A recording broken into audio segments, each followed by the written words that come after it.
नुसतं अकलूजवर बोलून कसं चालेल. सोलापूर जिल्ह्याचा निकाल मगाशी मी टीव्ही वाल्यांना बाईट देताना सांगितलं, तुम्हाला आता सगळ्यांना सांगतो.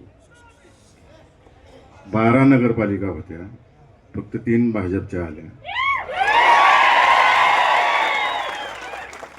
बाकी सगळ्या मित्र पक्षांच्या जिथं जिथं आम्ही सगळ्या पद्धतीनं काही ठिकाणी उघड मैत्री केली, काही ठिकाणून आतून मैत्री केली.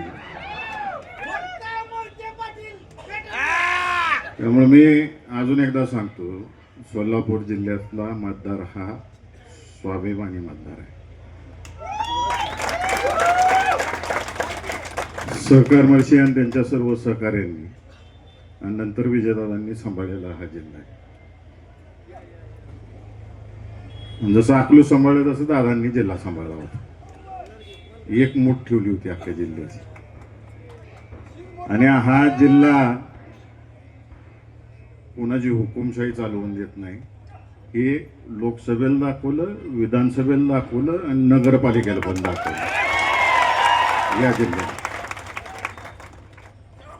सुसंस्कृत जिल्हा आहे, घडवला ह्या लोकांनी जिल्हा. त्यामुळे खालच्या पातळीला जाऊन सुद्धा चालत नाही. हे 3-3दा दाखवून दिले. आता ज्यांना आत्मपरीक्षण करायचं त्यांनी करावं, सगळ्यांनी आत्मपरीक्षण.